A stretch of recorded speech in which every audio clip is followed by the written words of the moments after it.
I was teaching at Phoenix Union, and I was ready to quit teaching altogether. It was awful. I'd been teaching at North High, and that was much, much better than Phoenix Union. And I saw a thing in the school paper that Phoenix College was part of the Phoenix Union system at the time, and they needed a photographer.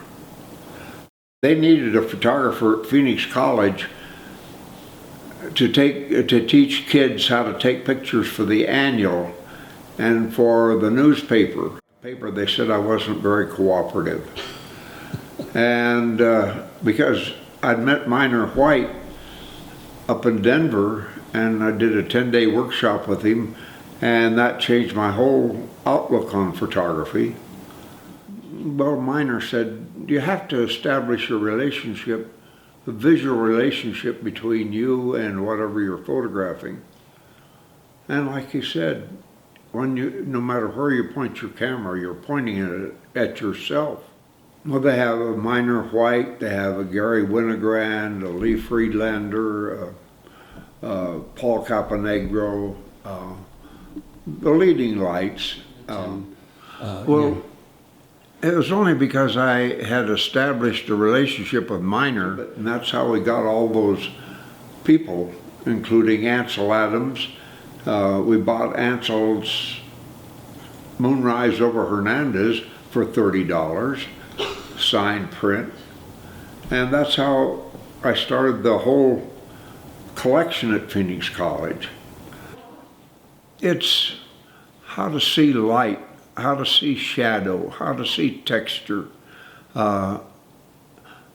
Photography can record infinite texture, and if you get the right light on it, you can really make the texture pop. Just how to see and get excited about what you're seeing. I tried to be a very low-key teacher and let the students lead it. And I had very, very interested students. Brian Lanker is one of my outstanding students.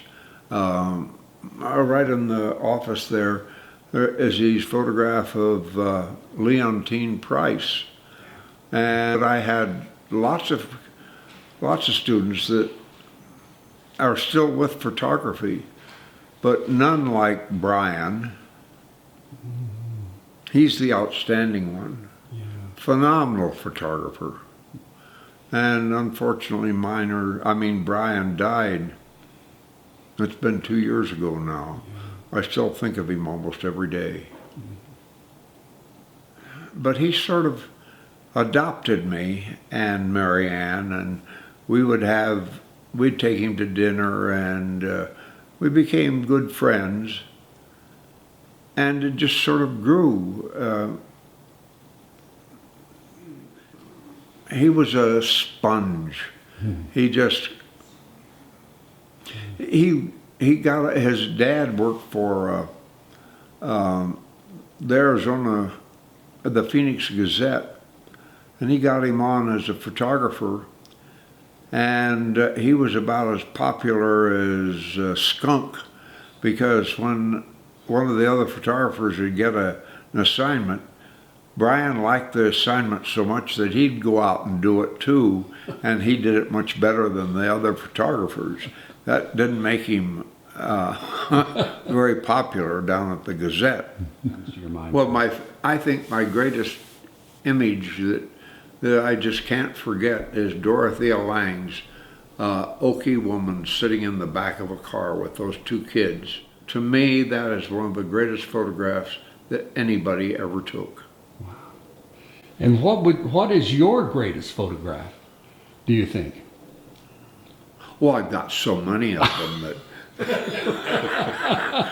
I think that one of the sand dunes that was on the cover of Aperture. Mm-hmm. And it's right here in your house there. Yeah, is one of that one. Is one of my iconic photographs, other than when I do surrealism. Mm-hmm. and photo montage.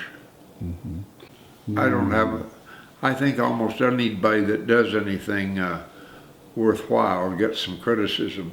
And I'll show you in the book, Alan Coleman and I go back for a long way. And he's one of the leading critics. And he starts out by calling me an eccentric.